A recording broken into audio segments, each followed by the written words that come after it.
Okay, so this week, having discussed a lot of Islamic history and the development of Islam, and having also discussed Islamic law, we're going to look at the mystical tradition in Islam, which is largely under the title of Sufism. And it focuses very much on the inner journey to discover God. And many other religious traditions have that too. You know, that's not unique to Islam. And I would say that probably all major religions have a mystical path, or a mystical side to them, perhaps, or movements within them. We ourselves have what started off as Merkava mysticism or Hechalot mysticism, which was an early form, and then in the Middle Ages developed into the Kabbalah. And there have been various schools of Kabbalah, and many of which survive till today. And of course, in the 18th century, we have the Hasidic movement, which bases itself on Kabbalistic ideas and takes them in new directions. So we have quite an active mystical tradition ourselves.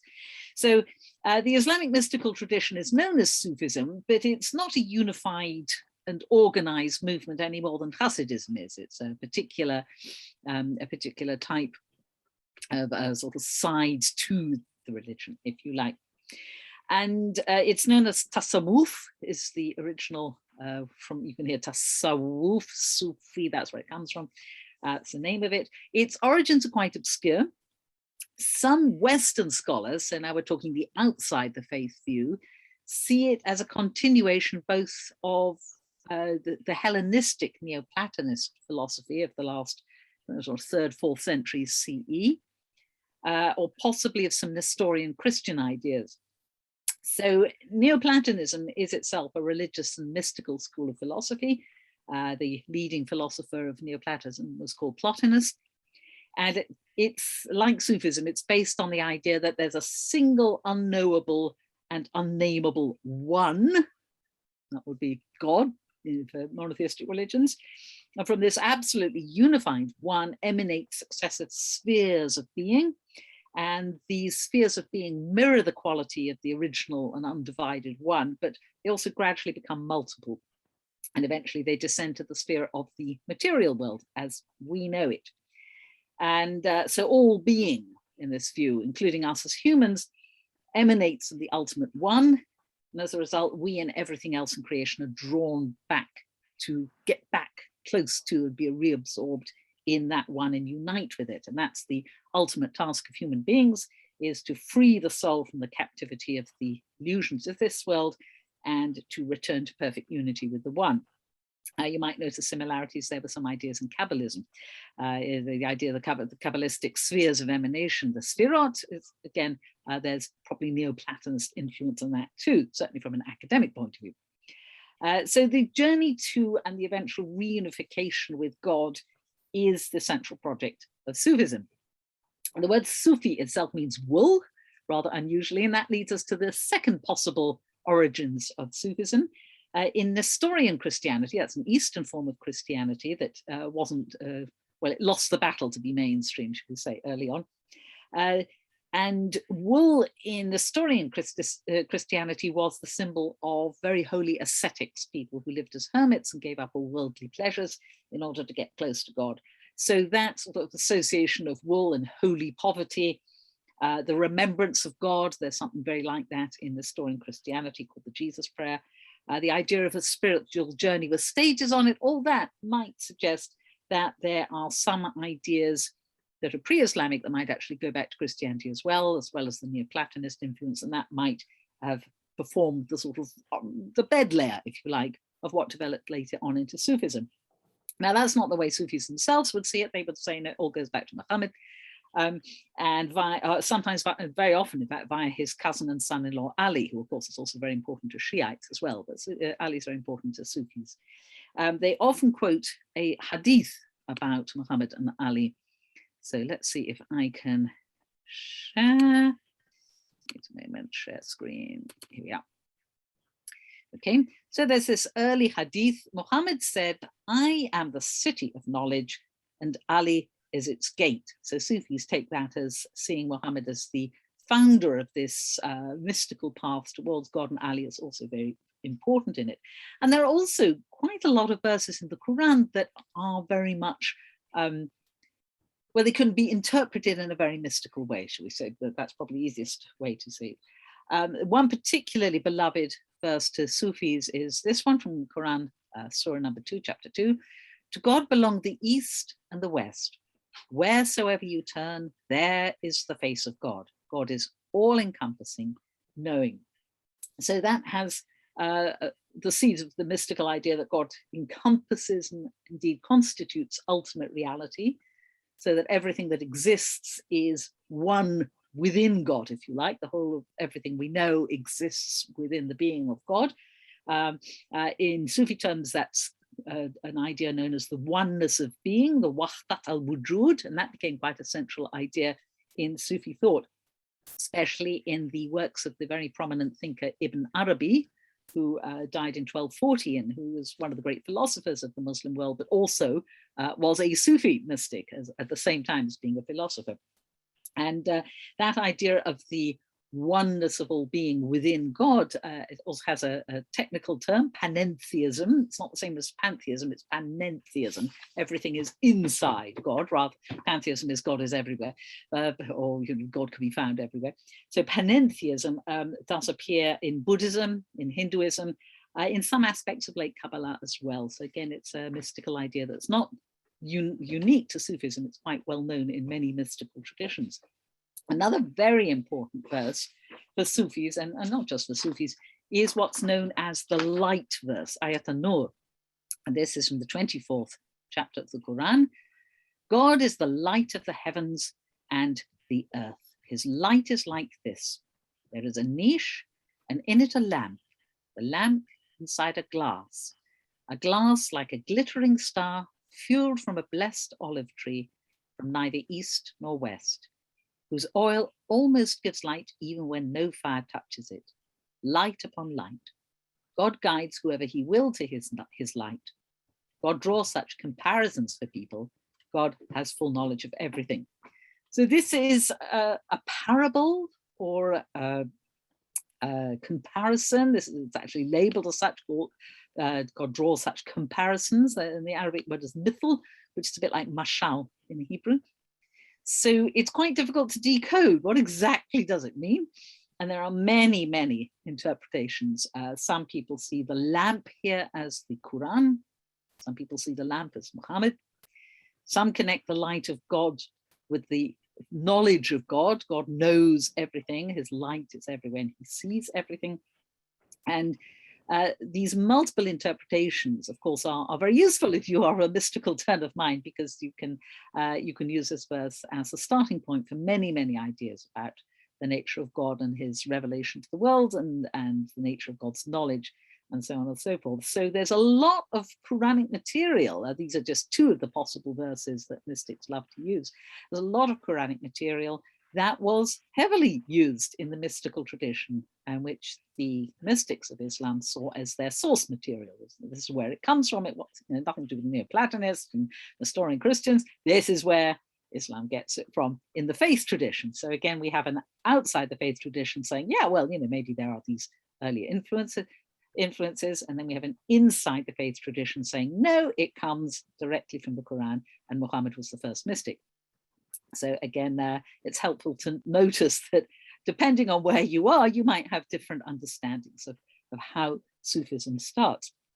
It is very, very clear that very early on, there was a mystical tendency in Islam. And there are early traditions that one of Muhammad's own companions, Abu Dharr al-Ghifari, was an ascetic. In other words, he probably did a lot of fasting and deprivation of sensual pleasures, etc.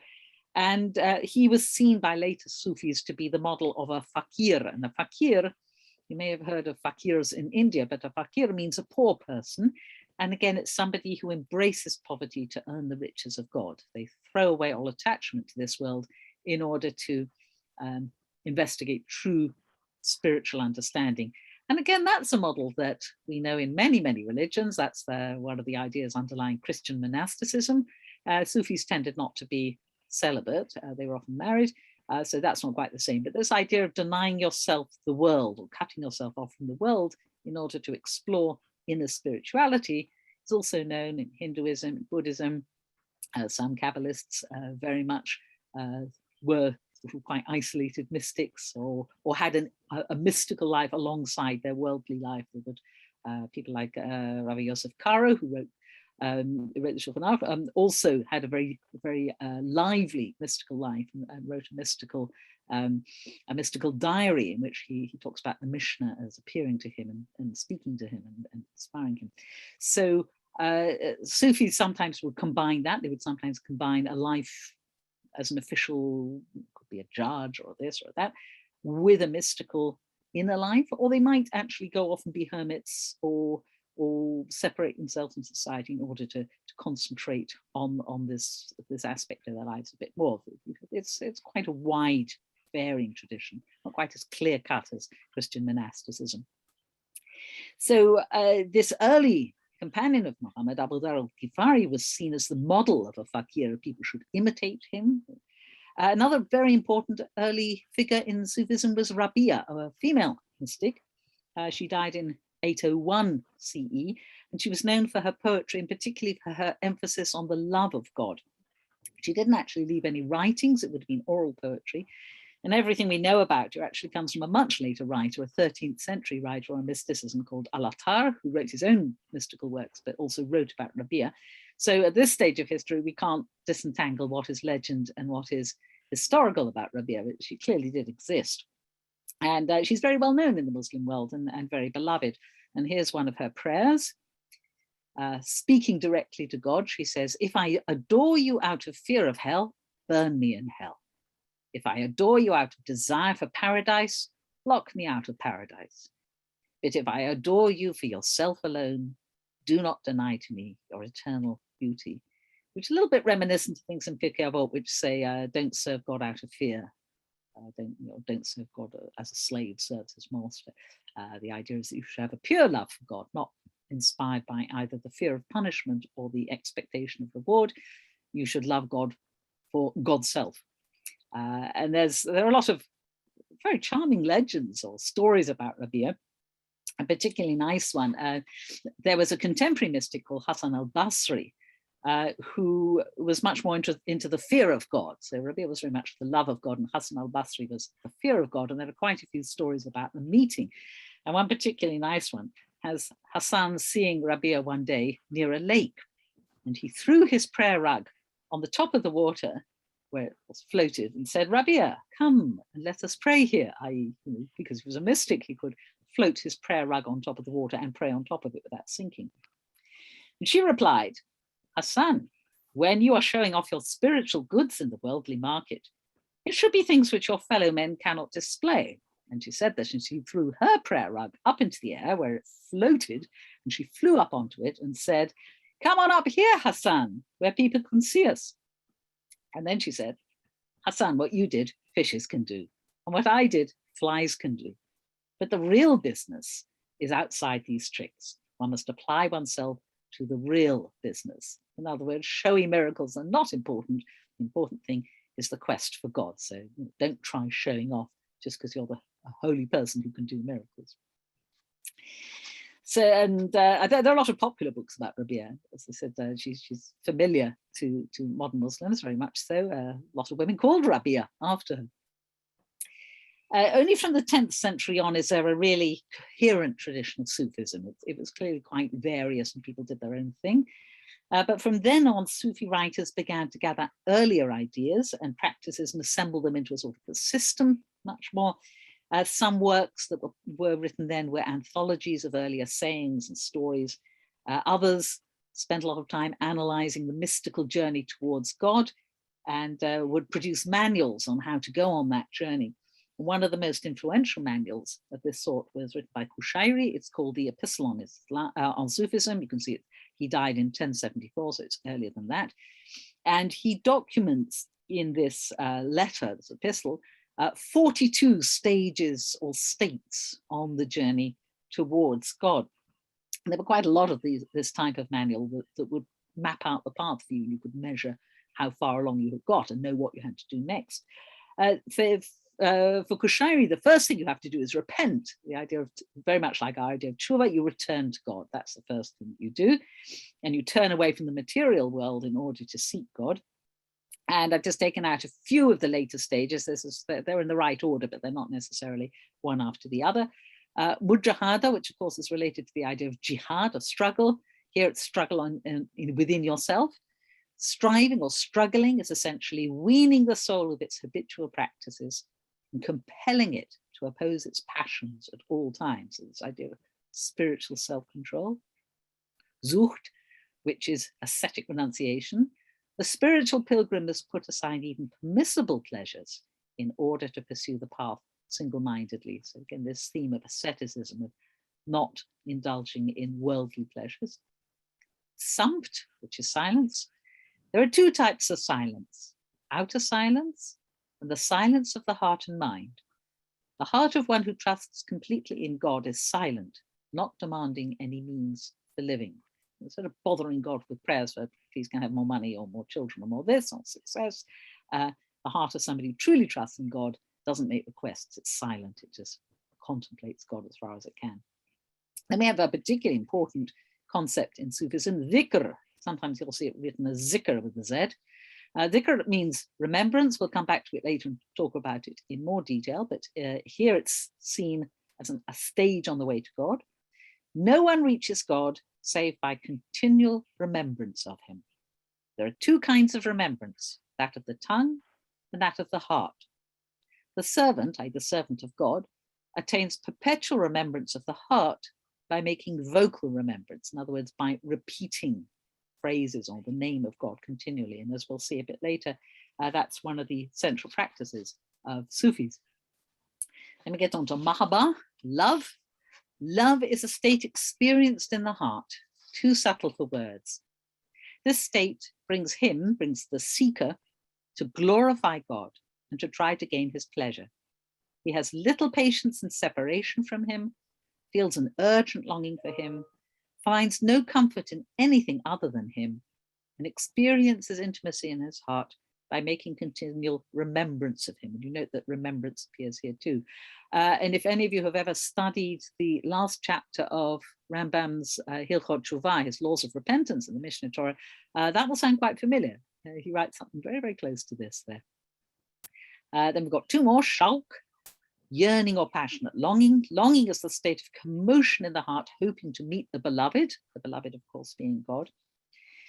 And for Sufis, the final point on this journey towards God is fana, which is annihilation of the self, sometimes called the dying before death. Now, early Sufis seem to have seen this as a recognition of the will of God, or the abandonment of being conscious of yourself, replacing it with contemplating only God, so that you're just forgetful of self, you annihilate yourself in the face of God. Some Sufis took it further, and they phrased it as the breaking down of the individual ego and a recognition of the fundamental unity of God, the creation, and the individual self, so this recognition of the oneness of being. And an even more extreme understanding that was followed by certainly some of the early mystics too, was that fana, annihilation, means the total annihilation of the self, that the ego is absolutely destroyed and the seeker actually achieves total union with God. And that was espoused by an early mystic called Al-Hallaj, who was killed for his views. He was in a state of mystical ecstasy, and he proclaimed in the marketplace of Baghdad, Ana al-Haq, which means I am the truth. Well, al-Haq is one of the names of God, so he was essentially saying, I am God, which he probably did mean too, because he probably felt he'd achieved union with God. And the local authorities weren't very happy about that, and he was executed. So occasionally, Sufis have got into trouble, this idea of absolute fading into God, the sort of the annihilation of your own being and becoming totally one with God. Later Sufis seem to have felt that he was right, actually. And so the very famous 13th century master Rumi, who we'll talk about in a moment, seems to have followed this view. He said, when Al-Hallaj said, I am God, I am truth, and carried it through, he vanquished all the skeptics. When a man's I is negated and eliminated from existence, then what remains? Consider, O denier. In other words, if you have flattened out, it has destroyed your own ego, all that can remain is God. So Al-Hallaj was right. I just saw somebody put their hand up. Or maybe they put the question in the chat. Panentheism is the philosophy of Spinoza. Yes, I think so. And Rabbi Mordechai Kaplan, I know less about his philosophy, but I'm sure you're right. If I came across these passages, I would call them poetic rather than mystical. I think all mystical writing is poetic because you can't put this stuff in ordinary words. So if you read some bits of the Zohar, extremely poetic in our terms. There's a Yiddish prayer attributed to the first Chabad Rebbe that's similar to Rebbe's prayer. One of the things you do notice about mystical writings and mystics is how similar they are. Whatever religion they come from, they do very, very often use many similar ideas. They would say that's because these are ideas of truth. So of course they're similar. Other people might say, oh, well, there's historical influence, but they are very pervasive, and you can find many, many ideas in multiple traditions, including ideas, as we said before, of the annihilation of the self. I don't think I saw the person who put their hand up. I didn't see their question in the chat. So do they want to put their hand up again? I can't see any hands up at the moment. I don't know if Maxine, if you can see a hand up. The trouble is when I've got the handout up, I can't see it. No problem. I saw the hand go up and then go down pretty quickly, so I think it may have just been a mistake. Okay, so we can always come back to the question if it comes up later. Yeah. So we were talking about the annihilation of the self and what this might mean, and the very extreme claims that meant that you actually become part of God, or you cease to be you. There is only God in place of where there was originally your individual being.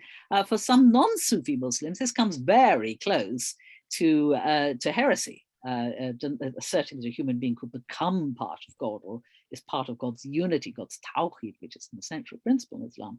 And this idea often got Sufis in trouble with local authorities, non-mystical authorities, and we'll come back to that later as well. So we said that you can see these ideas very often in different mystical traditions, and actually many of these ideas or similar ideas can be seen in contemporary Jewish sources from the time. And even later sources too. We have quite a lot of manuals of the journey to God. We've got the very famous Mesilat Yesharim, The Path of the Upright by Moshe Chaim Luzzatto. We have Rabbi Yonah Gerondi's Sha'arei Tshuva, which is again a manual. We have the anonymous 14th century Orchot Tzadikim, The Ways of the Righteous. We mentioned already Rambam on his love of God in the last of the Hilchot Tshuva. And even the concept of Fana is quite paralleled by the Kabbalistic concept of Bitul Hayesh, the annihilation of that which is. So again, these ideas are not unknown in Judaism at all. The most Sufi-like, or actually Sufi of all classical Jewish masters was Rambam's son, Abraham, the son of the Rambam, who died in 1237. And he was deeply, deeply influenced by Sufism. He introduced Sufi practices into his shul, like lots of prostrations and ablutions, praying while standing in rows and so on. And he wrote a huge book called the Kifaya, which has not actually completely survived. I think we just have quotations of it here and there. 3/4 of it was going over a lot of his father's work, but the 4th quarter is basically it's one of these manuals of how to walk the tariqah, the path towards God. And it's very, very like contemporary Sufi manuals, and sort of indistinguishable from them. He also advocates the following the path till divine union with God is actually achieved as something that wasn't always accepted in Jewish mysticism any more than it was in Islamic mysticism. And he says that when you get that far, you then change your clothing, and the clothing he specifies to be worn is Sufi clothing. And he also he says that that's what he wore. So it implies that he not only wrote about the path, he actually completed it himself. So he is that a lot has been written in the academic world about his ideas and their closeness to Sufi ideas. So clearly it was seen as a path that transcended particular religions, you could see, to a certain extent. Okay, so there are different numbers of steps in these things, 42 or 49, it depends. And you can always find rationalization for them, but yes, different manuals have different stages, different numbers of stages in the journey, both Jewish and Muslim. So the great Sufi masters were themselves masters of spiritual psychology, you could say. Part of the Sufi way, both in earlier times and now, is the attachment of the spiritual seeker to a spiritual master. He's often called, I think, yes, put the words down here, a pir, that's a Persian word, means an old man, a shaykh, which also means an elder, a murshid, which is Arabic, means a guide. And this guide is entrusted with teaching the Sufi seeker, who could be male or female, on this journey. And this path of transformation is seen as the ideal for every individual by Sufis. The student takes an oath of allegiance to the teacher and is then called a murid, a guided one, a person who is in that particular relationship. It's a little bit like the Chassid to Rebbe relationship, with the Rebbe being the pir, or the shaykh, or the murshid, and the Chassid being the murid. It's that very much that personal and deeply, deeply spiritual relationship there too. And in the Sufi world, the generations of those links are very much documented. So it's seen as a long link of spiritual mastership and discipleship that reaches all the way back to Muhammad. And the Sufi masters will give their spiritual genealogy back to the person who taught them and who taught them, etc., and all the way down. So they're well documented. I can't say if they're historical or not, who knows. And within the Sufi world, there are several brotherhoods or orders, if you like, several paths. They actually call it a tariqah, which literally means a path, but you could translate it also as order. Sometimes people belong to more than one. There are people who belong to 3 or 4 sometimes. They're not mutually exclusive. They have particular traditions in each one. They're usually named after their founders. And the initiates see themselves as very much preserving and transmitting the founders' teachings. And again, it's not so different from Hasidic sects, actually. It's it sometimes involves particular types of clothing too. The tariqas run lodges where rituals are performed and instruction is given. And some orders even have rather monastery-like institutions, the Bektashia, for instance. They still do, but they certainly used to have rather monastery-like celibate institutions. The welcoming of women, it sort of depends a bit which order it is and where it is also. So each tariqa is led by a master, very often the son of the previous master. So you have dynasties, again, like the Hasidic world of spiritual masters. There are often legends, lots and lots of legends about the early masters, and very frequently their tombs are places of pilgrimage, particularly in North Africa. There's a whole culture of tomb visiting and tomb festivities on the anniversary of death of the master. Again, it's very linked straight into the Sephardi tradition of Hilulas to mark the deaths of particularly important rabbis. Some people still travel back to Morocco to for instance, the Abu Khatsera tombs and so on. And certainly in Morocco, both Muslims and Jews shared some of those tombs and would quite impartially go to the Hilulas of each particular religion. Many of those tombs still exist. I actually saw a film very recently about many of the, it was about dozens of the Jewish tombs of almost the equivalent of Sufi masters all over Morocco, many of which these days are being looked after by Muslim families who open them up for visitors. And there are visitors occasionally from Israel who come and see these. So people definitely have attachments still to a particular shrine, to a particular tariqa, but they'll also visit other ones if there are a lot of these tombs around. So pilgrimage and festivals are very much features of the traditional Sufi world. Here are some of the main tariqas. I mean, there are lots and lots and lots. I'm not going to go through this whole table, but you can see that they're found in different places. So the Qadariya are all over the place. The Suhrawardiya are more Pakistan and the subcontinent. The Naqshbandiya, well, there's an active lodge in Jerusalem in the old city. The sheikh there, who died very tragically at a young age, was a major interfaith and peace-building activist in Jerusalem. And the Naqshbandiya center there was may still be, I don't know what's happened since he died, was a very major center of meeting of Jews and Christians and Muslims. The Mavlaviya we're going to talk about in a little bit more detail. They're in Turkey because their founder, Jalaladi Rumi, who you might just know as Rumi, is very, very famous. I want to look at him as an example of a particular a particular Sufi master who founds one of these tariqas. They're also, you might have heard of the whirling dervishes, they're Mevliya. Again, it's a Sufi practice, and we'll talk about that in a moment too. Another one that's interesting is the Chishtiya. They started off in India, they're all over the world. Again, they're very, very involved in interfaith stuff. So I know some Chishtiya Sufis, and they are very active in interfaith and peace activities and so on and so forth. So those are just some of them. There are many, many more.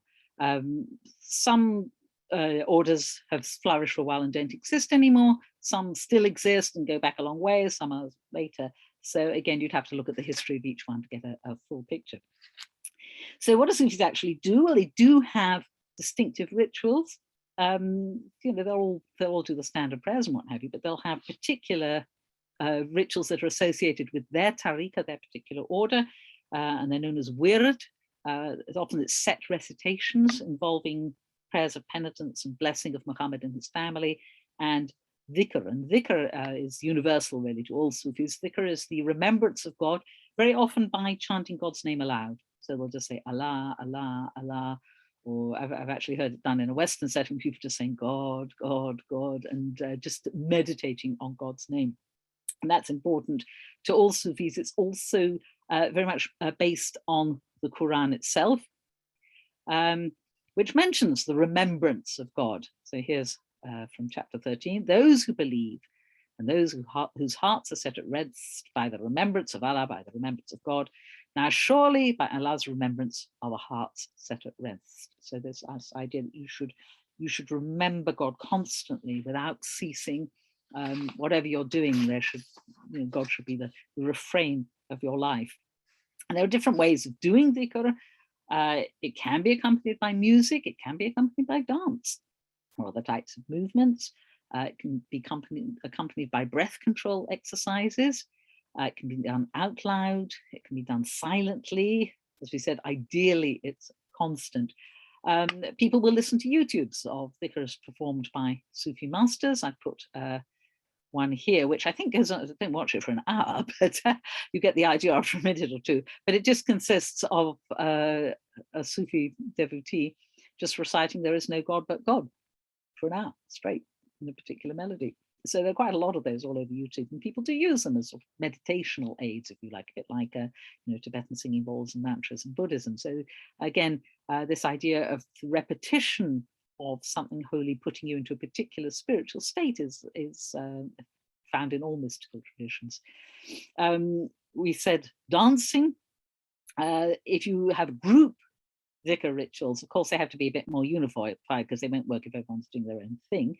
So there'll often be a particular series of recitations on chanting, stylized body movements, and they'll often be orchestrated by a leader, a sort of conductor. And the unity of the chant and the unity of the movements is understood as symbolizing the unity of God and the unity of all souls in God. It can be as simple as a circle of people just chanting the name of God, but there are much more elaborate forms. And the whirling dervishes we talked about from the Mevleviya are a particularly good example. You'll only find them in Turkey, and they spin in a highly choreographed dance that is centered on the shaykh, on the master of the order, and they represent Mevlevi ideas of how the cosmos is organized. So the idea of the one at the center, and the idea of the master as the early earthly manifestation of the axis of the universe, in imitation almost of Muhammad, who's also seen as the axis of the universe. And that axis on which the spheres of being, the spheres of existence revolve, hence the whirling in one place, round and round and round. You can see that on YouTube as well. I've seen them, I've put a little one up here because it's also got footage of Rumi's tomb and his shrine in Konya in Turkey, which is the center of the Mevlevi. And so they're very meditative to watch. It's not Shiite or Sunni, it sort of cuts across. So Sufism is a pan-Islamic phenomenon. And originally, the way that the whirling dervishes danced, they would fast for several hours before, and then they began to rotate on their left foot in short twists, and the right foot spins them around and around.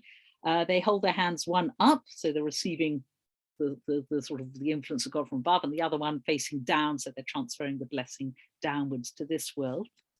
And their eyes are open but unfocused, so that images become blurred, so they enter into this mystical state as they go round and round. And they dance the music there's a special band with a flute player, singer, often singing sort of devotional chants, cymbal player, kettle drum, and the orchestra plays. Again, it's specifically Sufi traditional music for this purpose. And in the old days, they were trained for 1,001 days before they actually did the dancing. Nowadays, that doesn't happen. In those days, they would have a whole training about ethics and the codes of behavior and beliefs, and they would do a lot of practicing and a lot of religious exercises. And after the training, they were still members of the order, but they'd go back to their families. That doesn't happen so much. We'll find out why in a moment. So Sufi ideas have spread right across the Muslim world, and they extend to all aspects of Islamic culture. And it's been said that in the Middle Ages, basically, all Sufis in the world, all Muslims in the world were essentially following Sufi practices of one sort or another. And there are many Sufi musical traditions too that have survived all around the Muslim world, from Egypt to North Africa to the Indian subcontinent. And in that sense, it's still very, very much part of popular culture. And the third YouTube I put here is just a village singer, a Sufi singer, and his audience. And it's fascinating. It's about 4 or 5 minutes long, because you can see, first of all, it's very rustic. These are not educated city people. They're somewhere in the middle of Egypt. Many of them may be illiterate. And you can also see how the audience participates. They move to the singing. The singer chants and everyone's enjoying it. There are kids there, and some people just listening, and some people are humming along, and some people are clapping, and some people doing something that looks a bit like a dance. And in this sort of style, it's really, really rooted in Islamic culture right around the world. Really well-known singers are a bit like rock stars, a bit like the Quranic recitations. So again, you can look up Sufi singers and find some very famous ones. They do a lot of recording these days. One particularly famous form of Sufi music is called Qawwali, and that's particularly in Pakistan and India. And originally it was without any musical instruments at all, but then musical instruments were permitted later on. Originally it was all men. Recently there are female Qawwali singers. In recent decades, Qawwali has become very, very popular indeed. There are now Qawwali singers on the world music track, appearing at concerts and things, including the UK. And I found a fascinating example of a very highly produced, very professionally produced, very non-traditional Qawwali singer with a female singer from London. She's Indian heritage. And the lyrics she's singing are in praise of Ali and his family, but it's a very, very modern production, if you like. So that's quite interesting, sort of just seeing where Sufi culture has gone and what it's contributed in the wider scene. But Sufi influence isn't just limited to popular culture, because some of the greatest Muslim thinkers and philosophers and religious figures were Sufis. We already mentioned Ibn Arabi, who was died in the 13th century, and a major, major thinker in Islam. And again, you couldn't really imagine the development of Islam without Sufi thinking, without Sufi figures. The one I want to look at today is Jalaladi Rumi, because many, many people have heard of Rumi. We said he founded the Mevlevi Tariqa, the Mevlevi order. And he's a very interesting example. He was born in the year 1207, up in Balkh, which is on the north border of Afghanistan these days. Back then it was part of the Persian Empire. And he and his family fled from the Mongol invasions, which we talked about earlier on in the course. They fled westwards, and they ended up in what is today Turkey, in the town of Konya. And Rumi's father was a mystic as well, so he grew up in a mystical household, a Sufi household. And Rumi took over his father's rule as the leader of a local Sufi community. And in 1244, he met a stranger who was a wandering mystic, or dervish, they're sometimes called, who was called Shams, came from Tabriz in Iran. And he immediately felt a sort of mystical brotherhood with Shams, and spent all his time discussing mystical things with him. And Rumi's students got very, very jealous of the newcomer, and eventually he disappeared. And Rumi started to write mystical poetry. mostly in Persian, but some use of Arabic and Turkish. And he started devoting himself more to music and dhikr. Shams did come back, and their mystical conversations continued, but then he disappeared very suddenly, and it's thought he was murdered, quite possibly by Rumi's son, who was desperately jealous of him. And Rumi was desolate when he didn't come back the second time, and he went out searching for him.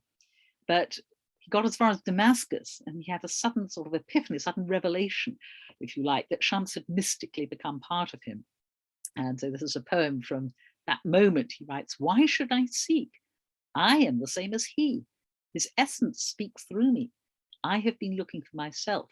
Of course, if as a Sufi you believe that in the Wahdatul-Wujud, the oneness of being, then somebody may have disappeared or died, but they would still be accessible to you because you're all part of the same being, the same idea. And again, that's quite like some Buddhist ideas that there is no birth, there's no death, there's just linked existence. And Rumi wrote some of the most famous and beautiful poetry in the Sufi tradition. He claimed that Shams was writing through him, and he even called his huge output the works of Shams of Tabriz. His most famous work, which is known by many, many people, a lot of people know great chunks of it off by heart, is called the Masnawi or the Masnawi, depending on what sort of pronunciation you want to adopt. And it's a 6-volume collection that weaves fables and stories from everyday life and Quranic revelations and interpretations and metaphysics into a very vast and intricate tapestry. It's quite difficult to take excerpts from it because it's often in the form of a fable that develops a fable within itself and another fable. So they're quite long, difficult to take bits from. He was, for him, the search for God is the center of his existence, and love is the path to God. And though he was a devout Muslim, much of his work expresses a huge degree of universalism, which has made him very, very popular in the West. And I think a recent survey showed he was the best loved poet in America. So here's an example of the universalism. He says, "What can I do, Muslims? I do not know myself. I am neither Christian nor Jew, neither Magian, Zoroastrian, nor Muslim. I'm not from east or west, not from land or sea, not from the shafts of nature, nor from the spheres of the firmament. Not of the earth, not of water, not of air, not of fire. I'm not from the highest heaven, not from this world, not from existence, not from being. I'm not from India, not from China, not from Bulgar, not from Saxene," which I presume is Saxony, I'm not sure, "not from the realm of the two Iraqs, not from the land of Khorasan," which is where he was from. "I'm not from the world, not from beyond, not from heaven and not from hell. I'm not from Adam, not from Eve, not from paradise, not from Ridwan." I think that's a sarcastic reference to a local city. "My place is placeless, my trace is traceless. No body, no soul. I am from the soul of souls. I have chased that duality, lived the two worlds as one." That would be this world that you can see and the world of God, the ultimate reality. "One I seek, one I know, one I see, one I call. He is the first, he is the last, he is the outer, he is the inner. Beyond he and he is, I know no other. I am drunk from the cup of love. The two worlds have escaped me." And that's quite typical of his poetry. The emphasis on love, images of drunkenness, very, very common in Sufi mystical poetry. Sufis were often accused of drinking wine, which of course is not allowed in Islam, and being drunk. It's not quite clear if they did or if it was just a metaphor that they used a great deal, but there are Persian miniatures of Sufis drinking wine and becoming totally lost in their love of God. And love poetry, again, love poetry directed towards God is very, very common in the Sufi tradition. And here's a little passage of Rumi looking at fana, this idea of the annihilation of the self. And this reflects the Persian original is actually in rhymed couplets, so it's been translated into English rhymed couplets to reflect that. "How can a man praise God, the Lord of all, be like mere dust, contemptible and small? What can man learn about God's being one? To burn themselves in him just like the sun. If like the day you wish to shine so bright, burn up your being, for that's like the night. Like copper, burn yourself with alchemy in that one who gives being generously. You've clung fast to the self of I and you, although all wretchedness stems from these two." So again, that's very much in praise of the annihilation of the distinction of the self from ultimate being. or making a mistake if you think there's an I and a you out there. The point is to lose yourself within God and to become ultimately part of true reality. You can imagine that didn't actually enchant everybody. Non-mystics were not enthusiastic about much of this and very wary of Sufis.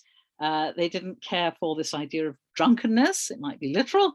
They felt that many statements made by Sufi saints and thinkers were blasphemous, like Al-Halaj's statement, "I am the truth." And even today, there are still some very, very strongly anti-Sufi movements. The sort of fundamentalist movements like the Wahhabis in Saudi Arabia and Salafi groups around the world tend to hate Sufis really, really strongly. They dislike their theological ideas. They don't like the pilgrimages and prayers to saints. They see them as examples of bid'ah, which is bad innovation that you're not meant to have. All the movements that say we should return to the Quran and do nothing that's later than the Quran will be anti-Sufi. And Sufis have often also been quite prominent in interfaith stuff because of their universalism, because of this idea that distinctions are meaningless in the face of the universe, the universality that is God. If there's only one true being, then how can you fuss about what religion people are? And that has not found favor with much more narrow-minded or fundamentalist sects who just say, no, they're wrong, we're right, and you shouldn't be fraternizing with other people. Sufis have often coexisted very happily with other faiths. We said, for instance, in North Africa, we were talking about them sharing with Jews local tombs. Also in India, there's a lot of overlap between Sufis and Hindus and sharing of sites and holy places. Their focus on the spiritual life led them to be charged with being very lax about formal religious rules. So you might remember that early Hasidism were accused of not praying at the right time and were thought to be lax in their observance of halachas. It's the standard suspicion of the mystic, because the mystic might break rules. The mystic wants to dissolve rules and boundaries and distinctions, and people who don't share those ideals find that very, very threatening indeed. And their system of masters and pupils also posed a challenge to other authority systems in the Islamic world. So if we go back to the Mevlevi, to Rumi's order and their dance dhikr, the whirling dervishes, for instance, all their lodges were closed in 1925 by Kemal Ataturk as part of the secularization policy of early modern Turkey. The Turkish government began to allow performances again, though only in public, in the 1950s. And they eased the restrictions a bit in the 1990s. And there are private groups that are re-establishing the tradition of the dancing again. But the transmission, what they were able to save, was very much the music and the songs, not necessarily the whole training program that went with it. You remember that we said traditionally they spent 1,001 days training in a lodge. So that, of course, was much, much harder to maintain. So consequently, a lot of the whirling dervish performances you can see are tourist performances, and they aren't necessarily particularly associated with a religious background. They've often been shortened and simplified to be more commercial. So if you do go to Istanbul and you want to see the Mevlevi doing their dances, you'd be advised to sort of ask around and find, is there a more genuine one than the one down at the hotel down the road? So in some places, Sufi culture was quite badly damaged by this sort of repression. And so Sufis are, you won't find them everywhere in the Muslim world now, or at least they might be underground in some places. And it's quite a real conflict since 2005, it's still going on. Over 200 people have been killed in Pakistan in attacks on 29 Sufi shrines. And that's Muslims killing other Muslims. Often during festivals when the shrines are crowded. There have been attacks on Sufis in Kashmir in India. The Ashabab group, again, a very fundamentalist Salafi type of group in Somalia, has attacked Sufis. In the city of Timbuktu in Mali, there were also attacks by Salafi groups there. In Egypt, the 2011 revolution, they banned several Sufi festivals after that. And in 2017, there was an appalling attack, you might remember this, on a Sufi mosque in Sinai by an Islamist group, and over 300 people died. So it's ongoing. There have been attacks on Sufis in Libya and Tunisia, In Iran, they're very much under threat. Sufi shrines have been bulldozed in Iran, and every now and then the government says it's going to stop all Sufi activity. There are a couple of smaller Sufi orders that support the government. They're usually left alone, but the unregulated ones, if you like, are sort of under threat. In Saudi Arabia, Sufi orders were expelled as early as 1843, and all Sufi orders were illegal from the 1970s up to 2006. Now that's now been relaxed, and there seems to be a little bit of a renaissance in Sufism in Saudi Arabia. Sufi thought has also spread to the West, partly because the universalistic aspects make it much easier. So a lot of people are quite interested in Sufism without necessarily converting to Islam at all. And this sort of started off with an Indian professor of all things of musicology called Inayat Khan. He was a Sufi and a poet, and he promulgated Sufism in America and in Europe from about 1910 to 1926. And he set up something called the Sufi Order in London in 1918. And he belonged personally to 4 different Sufi orders, including the Chishti. And he saw his mission as uniting all the Abrahamic faiths and the Indian, the Vedic tradition of monotheism. His organization later split up. There are all sorts of succession fights, and there are several different branches. So things called the Sufi movement, the International Sufi Center, the Sufi Way, Sufis Reoriented. All those are modern Western offshoots from Inayat Khan. And as I said, they're very prominent in interfaith work. I think there are some Jewish Sufis in Israel, as far as I know. I remember coming across somebody once. And as I said, a lot of the Sufis quite prominent in peace movements around the world. We talked about the Naqshbandi Center in the Old City. They're also active in an organization called Jerusalem Peacemakers, and that was very much a Sufi participation.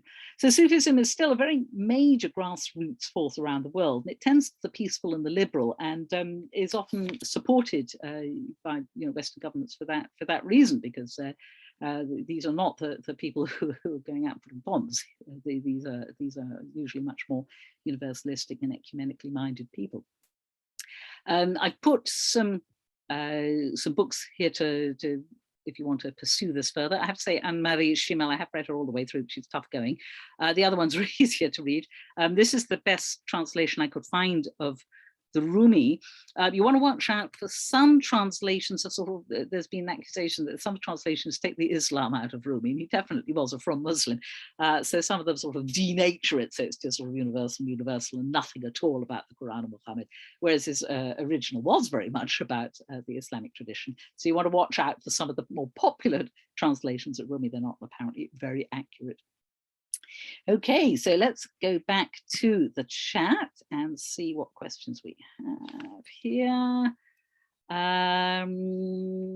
Instead of Kabbalah 49 steps, we have 42 steps. I'm not sure which variant of Kabbalah you're talking about. There are 10 Sfirot. I'm not sure we have 42 steps. I'm not quite sure who the we is there either. 42 is borrowed from the Jewish name tradition or inherent Islam. I honestly don't know if it has a particular meaning in Islam. They are interested in numbers, like most religions are, but I don't know if 42 has a particular meaning. 99 does. There's a tradition of 99 beautiful names of God, which many Muslims make a practice of reciting.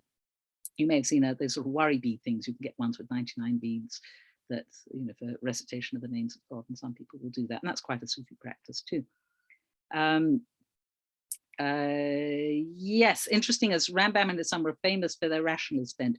Yes, I think both in Judaism and Islam, you get people who are simultaneously halakhic experts, and Joseph Caro is another example, but also have a rich inner and mystical life.